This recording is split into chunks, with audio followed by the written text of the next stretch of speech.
Hi అండి. అందరికీ నమస్తే. నేను మీ తెలుగమ్మాయి లక్ష్మి. అందరూ ఎలా ఉన్నారు ఫ్రెండ్స్? అందరూ బాగున్నారని, బాగుండాలని కోరుకుంటున్నాను. నేనైతే చాలా బాగున్నాను. విలేజ్‌లో ఇది నా లాస్ట్ వ్లాగ్ అండి. ఈరోజు మేము బయలుదేరి యూపీ వెళ్ళిపోతున్నాము.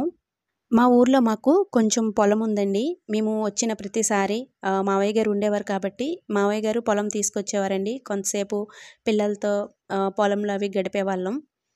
ఈసారైతే రాలేదండి. మావయ్య గారు ఉన్నప్పుడు ఈ పొలం ఇవన్నీ కూడా మావయ్య గారే చూసుకునేవారు. ఆయన చనిపోయిన తర్వాత మేము ఇది కౌలుకిచ్చేసామండి. ఈ పొలాలన్నీ కూడా రైల్వే గేట్ పక్కన ఉంటాయండి. ఊర్లో చాలామంది పొలాలనమాట ఇవి. అందులో కొంచెం మాది ఉంది. అలాగే అమ్మమ్మ పుట్టింటి వారు ఉన్నారు కదండీ! వాళ్ళవి కూడా కలిపున్నాయనమాట. అందరి పొలాలు కలిపున్నాయి. మావయ్య గారికి ఈ పొలం అంటే చాలా ఇష్టమండి. ఎక్కువ ఆయన పొలంలోనే గడిపేవారు. పొలం పనులు చేయడం, మొక్కల్ని చూసుకోవడం ఇవన్నీ కూడా ఆయనకి చాలా ఇష్టమండి. పిల్లలొచ్చినా కూడా ఎక్కువగా ఆయన ఇక్కడికే తీసుకొచ్చేవారు పిల్లల్ని. ఒకరిద్దరు అడిగారండి, "మీ మావయ్య గారు చనిపోయినప్పుడు మీరు రాలేదా?" అని అడిగారు. ఎందుకంటే నేను ఇక్కడికొచ్చిన తర్వాత 5 నెలల తర్వాత ఊరొస్తున్నాను అని థంబ్‌నెయిల్ పెట్టాను కదండీ! అది చూసి ఆహ్, కొత్తగా సబ్స్క్రైబ్ చేసుకున్న వాళ్ళు అడుగుతున్నారండి. ఫస్ట్ నుంచి మన ఛానల్‌ని ఫాలో అవ్వే వాళ్ళకి తెలుస్తుంది. కొత్తగా చూసేవారికి తెలీదు కదండీ! మీరు మీ మావయ్య గారు చనిపోయినప్పుడు రాలేదా అని అడుగుతున్నారు. వచ్చామండి. రాకుండా ఎలా ఉంటాం చెప్పండి. మావయ్య గారికున్నది ఒక్కగానొక్క కొడుకు. మేము యూపీ నుంచి వెంటనే బయలుదేరి వచ్చేసామండి. ఆ కార్యక్రమాలు అవన్నీ కూడా చేసి ఒక నెల రోజులు మేము ఇక్కడే ఉండి వెళ్ళామండి. తర్వాత మూడో నెలలో రావాలి అనుకున్నాము. కానీ అప్పుడు కుదరలేదు. పిల్లలకి ఫైనల్ ఎగ్జామ్స్ ఉండటం వల్ల. ఇప్పుడు ఐదో నెలొచ్చిందండి. ఐదో నెలలో ఇంక అందరిని చూసొద్దామని వచ్చాము. ఇంక వెళ్ళిపోయే ముందు పొలం చూసొస్తాను అని సాత్విక్‌ని తీసుకొని వచ్చారండి మా హస్బెండు. ఈ వీడియోస్ అన్నీ మా హస్బెండ్ తీసిన వీడియోసు. సో, మార్నింగ్ టైంలో క్లైమేట్ ఎంత బావుందో చూసారా? పచ్చని పంట పొలాలు, పొగమంచు, ఆ సూర్యోదయం ఇవన్నీ కూడా మనం మన సొంత ఊర్లకి వెళ్ళినప్పుడు, అందులోనూ పల్లెటూర్లకి వెళ్ళినప్పుడు మాత్రమే చూడగలమండి. ఎంతైనా పల్లెటూర్లు పల్లెటూర్లే. ఎప్పటికైనా ఇక్కడికి వచ్చి సెటిల్ అవ్వాలి, ఇక్కడ ఒక చిన్న ఫామ్ హౌస్ కట్టుకోవాలి, ఇవన్నీ కూడా మా వారి కోరికలండి. చూడాలి ఎప్పటికి నెరవేరుతాయో. అమ్మమ్మ మార్నింగ్ గిన్నెలు తోముకుంటుందండి. అమ్మమ్మ షార్ట్ వీడియోస్ చూసిన చాలామంది అమ్మమ్మ వంట పాత్రల గురించి ఎన్ని కామెంట్స్ పెట్టారో అండి. అమ్మమ్మ గిన్నెలు తళతళ మెరిసిపోతున్నాయి, ఎంత నీట్‌గా తోముకున్నారు అని.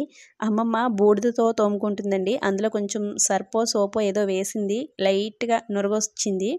సో, బూడిదతో తోమేవారండి ఇదివరకు మన వాళ్ళందరూ కూడా. అందుకనే గిన్నెలు అంత నీట్‌గా ఉండేవి. ఈరోజు మార్నింగ్ బ్రేక్‌ఫాస్ట్‌లోకి ఇడ్లీ వేశానండి. ఇంకా నైట్ ట్రైన్‌లో తినడం కోసం ఇడ్లీ పిండి అట్లు వేసి బాక్స్‌లో పెట్టుకున్నాను. ఆఫ్టర్‌నూన్ లంచ్‌లోకి పెరుగన్నం తిందామని పెరుగన్నం కూడా మిక్స్ చేసి పెట్టుకున్నానండి.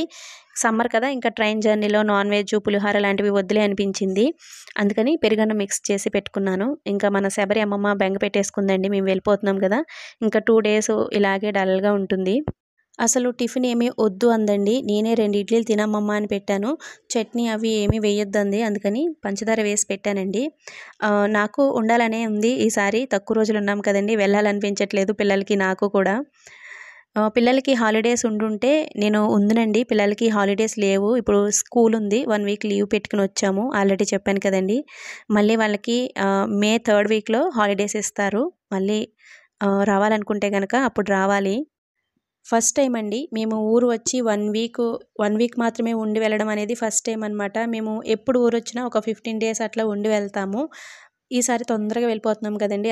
అందుకే అందరికీ చాలా బాధగా ఉంది. మాకు కూడా ఆహ్, వచ్చినట్టే అనిపించలేదనమాట. 1 వీక్ చాలా తొందరగా గడిచిపోయింది. ఇంకా బ్యాగులన్నీ సర్దేసుకున్నామండి.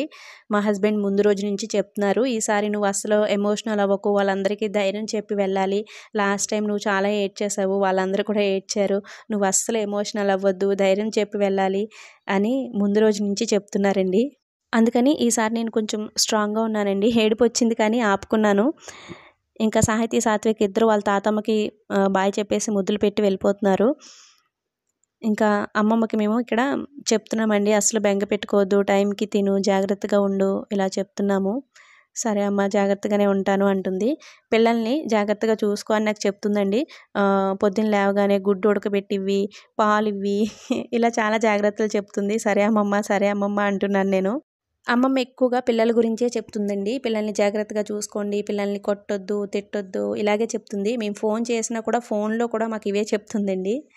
ఇంకా అమ్మమ్మకి జాగ్రత్తలు చెప్పి బయటకు వచ్చేసి మామయ్య గారికి నమస్కారం చేసుకుంటున్నామండి.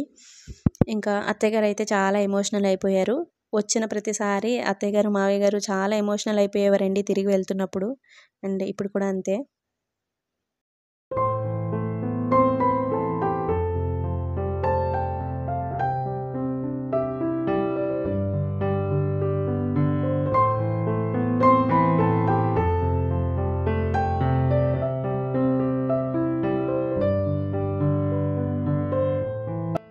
ఈసారి నేను నా చిన్న మేనకోడల్ని చాలా మిస్ అయ్యానండి. మేనకోడలు అంటే మా ఆడపడుచు గారి అమ్మాయండి. మా ఆడపడుచుకి 2 అమ్మాయిలు ఉన్నారండి. పెద్ద అమ్మాయికి మ్యారేజ్ అయిపోయింది. వాళ్ళు శ్రీకాకుళంలో ఉంటారు. చిన్న అమ్మాయికి డిగ్రీ కంప్లీట్ అయిందండి. తను ఎక్కువగా మా ఇంట్లోనే ఉంటుంది. మా అత్తయ్య గారి ఇంట్లోనే ఉంటుందండి. ఇక్కడే పడుకుంటుంది. మేము వచ్చినప్పుడు మాతోనే ఎక్కువ టైం స్పెండ్ చేస్తుందండి. జోకులేస్తూ అలా ఉంటుందన్నమాట. ఈసారి తనని మేము చాలా మిస్ అయ్యాము. తను ఇప్పుడు హాలిడేస్కి వాళ్ళ అక్క వాళ్ళ ఇంటికి వెళ్ళిందండి. ఇంకొక 1 వీక్లో వచ్చేస్తుంది. నేను వచ్చి వెళ్తున్న ప్రతిసారి నాకు చాలా ధైర్యం చెప్పేదనమాట.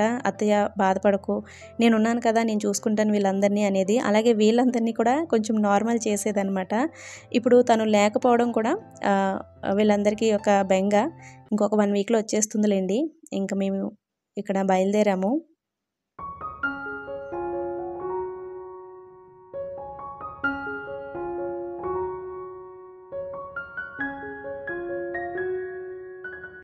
యూపీ నుండి ఆంధ్ర వచ్చేటప్పుడు ఎంత హ్యాపీగా ఉంటామోనండి. టికెట్ తీసుకున్న దగ్గర నుంచి ఎప్పుడెప్పుడు ట్రైన్ ఎక్కేస్తామా అని ఎదురు చూస్తూ ఉంటాము. నిద్ర కూడా సరిగ్గా పట్టదనమాట ట్రైన్ ఎక్కే వరకు.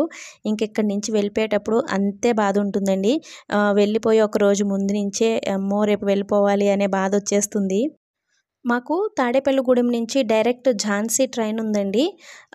మా ఊరు నుంచి డైరెక్ట్ తాడేపల్లిగూడెం ఈ విధంగా ఆటోలో వెళ్ళిపోతాము. మేము వెళ్ళే ట్రైన్ వారానికి 2 సార్లు ఉంటుందండి. శుక్రవారం అలాగే సోమవారం ఈ 2 రోజులు ఉంటుంది. ఝాన్సీ నుంచి కూడా వారానికి 2 రోజులే ఉందండి మేము వచ్చే ట్రైను. అక్కడి నుంచి సండే అలాగే వెడ్నెస్డే ఈ 2 రోజులు ఉంటుంది.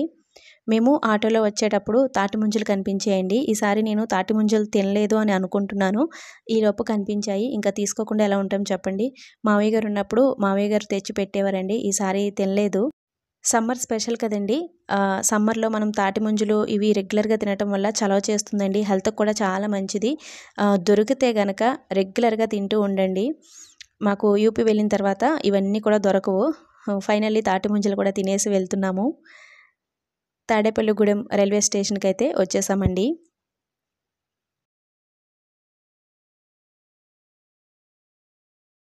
తాడేపల్లిగూడెం వచ్చిన ప్రతిసారి మేము చేసే మొదటి పని ఏంటి అంటే సమోసాలు తినడం అండి. మేము ట్రైన్ ఎక్కిన తర్వాత ఈ సమోసాలు ఇవన్నీ కూడా పెద్దగా రావు. యూపీ వెళ్ళిన తర్వాత మాకు అస్సలు దొరకవండి. ఈ ఆంధ్ర ఫుడ్ అంతా కూడా మేము యూపీ వెళ్తే మిస్ అవుతూ ఉంటాము. మేము రైల్వే స్టేషన్కి వచ్చిన ప్రతిసారి రొటీన్గా జరిగే పని ఇదేనండి. అంటే ఇది మా రైల్వే స్టేషన్ రొటీన్ అనమాట. మార్నింగ్ రొటీన్, ఈవినింగ్ రొటీన్ లాగా రైల్వే స్టేషన్ రొటీన్. మేము సమోసాలు తినేలోపు మేము వెళ్ళే ట్రైన్ కూడా వచ్చేస్తుంది. ఇక్కడ నుంచి ట్రైన్ 11:50కి ఉందండి. అంటే దగ్గర దగ్గర 12:00 అయిపోతుంది ట్రైన్ ఎక్కేసరికి. ట్రైన్ ఎక్కిన తర్వాత ఒక హాఫ్ అన్ అవర్ కూర్చున్న తర్వాత భోజనాలు చేసి హ్యాపీగా పడుకుంటామండి. ఇక్కడి నుంచి ఝాన్సీ వెళ్ళే ట్రైన్ ప్రతిరోజు కూడా ఒక ట్రైన్ ఉందండి, ఏపీ ఎక్స్‌ప్రెస్. అది నైట్ టైంలో ఉంటుందన్నమాట. లాస్ట్ టైం మావయ్య గారు చనిపోయినప్పుడు వచ్చాను కదండీ, అప్పుడు ఆ ట్రైన్‌కే వెళ్ళాను. పిల్లలతో ఆ ట్రైన్ జర్నీ చాలా ఇబ్బంది అనిపించిందండి మాకు. నైట్ టైంలో పిల్లలకి నిద్ర లేక వాళ్ళు విసిగించేసి నాకు కూడా నిద్ర లేక వామిటింగ్స్ అయిపోయి ఆ ట్రైన్‌కి చాలా ఇబ్బంది పడిపోయాము. ఇంకెప్పుడు ఆ ట్రైన్‌కి వెళ్ళకూడదు అనుకున్నామండి. మేము ఎప్పుడు వచ్చినా ఈ ట్రైన్‌కే ఎక్కువగా టికెట్స్ తీసుకుంటూ ఉంటాము. సో, ఆఫ్టర్‌నూన్ భోజనం చేసి పడుకున్నామండి. ఇప్పుడు టైం 5:00 అవుతుంది. సో, నిద్ర లేచి కాఫీ తాగుతున్నాము. సాహితీ, సాత్విక్ ఇద్దరికీ మంత్స్ బేబీస్‌గా ఉన్నప్పటి నుంచే ఇంత లాంగ్ జర్నీ చేయడం బాగా అలవాటైపోయిందండి. ట్రైన్‌లో పెద్దగా మనల్ని ఏమి విసిగించరు. చెప్పాను కదండీ, పిల్లలు చిన్నగా ఉన్నప్పుడు గోవాలో ఉండేవాళ్ళము అని. ఇక్కడి నుంచి గోవా కూడా దగ్గర దగ్గర 24 అవర్స్ జర్నీ ఉంటుందండి. ఇప్పుడు యూపీ కూడా అంతే జర్నీ అండి. మనము తాడేపల్లిగూడెంలో ఏ టైంకి అయితే ఎక్కుతామో ఇంచుమించు అదే టైంకి ఝాన్సీలో దిగుతాము. ఇక నైట్ డిన్నర్‌లోకి ఇంటి దగ్గర నుంచి తీసుకొచ్చిన ఇడ్లీ పిండి అట్లున్నాయి కదండీ, అవి తినేసి హ్యాపీగా పడుకున్నాము. ఇది నెక్స్ట్ డే మార్నింగ్ అండి. ఇంకా నెక్స్ట్ డే మార్నింగ్ మనం తినే బ్రేక్‌ఫాస్ట్‌లేవి కూడా దొరకవండి. బ్రెడ్ ఆమ్లెట్, శాండ్విచ్ ఇవన్నీ కూడా వస్తాయి కానీ అవి మనం అస్సలు తినలేము. పిల్లలు బిస్కెట్స్ అవి తిన్నారండి, కొన్ని స్నాక్స్ అవి తిన్నారు. మేమైతే ఏమీ తినలేదు. ఇంటికి వెళ్ళి వంట చేసుకుని తినడమే. ఝాన్సీ రైల్వే స్టేషన్కి అయితే వచ్చేసామండి. ఝాన్సీలో దిగేటప్పటికి దగ్గర దగ్గర 12 అవుతుంది. ఒక 20 మినిట్స్లో ఇంటికి వెళ్ళిపోతామండి. ఇక రేపటి నుంచి సాహితీ, సాత్విక్ వాళ్ళు స్కూల్కి, మా హస్బెండ్ ఆఫీస్కి, ఇంకా నా ఇంటి దగ్గర పనులు రొటీన్గా ఉంటుందన్నమాట. ఝాన్సీ వచ్చిన తర్వాత ఒక 2-3 రోజులు ఇంటి దగ్గర ఎలా ఉన్నారో అనే బెంగే ఉంటుంది. ఇంటి దగ్గర ఆలోచనలే ఉంటాయన్నమాట. 2 డేస్ తర్వాత మళ్ళీ మన పనుల్లో మనం బిజీ అయిపోయి నార్మల్ అయిపోతాము. ఇక మేము రైల్వే స్టేషన్ నుంచి ఇంటికి వెళ్ళే దారిలోనే ఇంట్లోకి కావాల్సిన ఫ్రూట్స్, వెజిటేబుల్స్ అన్నీ తీసేసుకుంటామండి. ఎందుకంటే నేను చాలా వీడియోస్‌లో చెప్పాను కదండీ! యూపీలో మనం తినే ఫుడ్ పెద్దగా దొరకదు.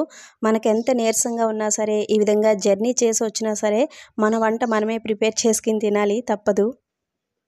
ఇక్కడ బయట ఎక్కువగా చపాతీలు, రోటీలు, నాన్‌లు ఇవే దొరుకుతాయండి. జర్నీ చేసి వచ్చిన తర్వాత పిల్లలకి అవన్నీ పెడితే వేడి చేస్తుంది కదండీ! అందులోనూ మనకి చపాతీలు ఎన్ని తిన్నా కడుపు నిండదు. మనకి కంపల్సరీ రైస్ ఉండాలి కదా! సో, అందుకని ఎప్పుడొచ్చినా సరే నేను ఇంటి దగ్గరే వంట ప్రిపేర్ చేసేస్తాను. ఇక్కడ వచ్చే దారిలో పిల్లలిద్దరూ చెరకు రసం తాగుతున్నారండి. ఇంకా ఇంటికొచ్చిన తర్వాత గదులన్నీ తుడిచేసి, ఫ్రెష్ అయిపోయి వంట అయితే స్టార్ట్ చేసేసానండి. నేను ఎప్పుడు ఊరు నుంచి వచ్చినా ఈజీగా అయిపోయే వంటే చేస్తాను. పప్పు టమాటా కానీ, పప్పు ఆనపకాయ కానీ ఇలా ఏదో ఒకటి పెట్టేస్తాననమాట. ఒక స్టవ్ మీద అయితే రైస్ పెట్టేశాను. సో, వంట అయితే చాలా ఫాస్ట్‌గా కంప్లీట్ అయిపోయిందండి. మార్నింగ్ నుంచి ఏం తినలేదు కదా! ఇంకా ఫ్రెష్ అయిపోయి భోజనాలు అయితే చేసేసాము. సో, ఇది ఫ్రెండ్స్ ఈరోజు వీడియో. ఈ వీడియోని ఇంతటితో ఎండ్ చేస్తున్నాను. సో, వీడియో నచ్చితే తప్పకుండా ఒక లైక్ ఇచ్చి వెళ్ళడం అస్సలు మర్చిపోవద్దండి. అలాగే మీలో ఎవరైనా సబ్స్క్రైబ్ చేసుకోకుండా ఇంకా మన ఛానల్ చూస్తున్నట్లయితే ఇటువంటి మరిన్ని వీడియోస్ కోసం ఛానల్ని సబ్స్క్రైబ్ చేసుకోండి. మరొక మంచి వీడియోతో మళ్ళీ మీ ముందుకొస్తాను. Thanks for watching. బాయ్.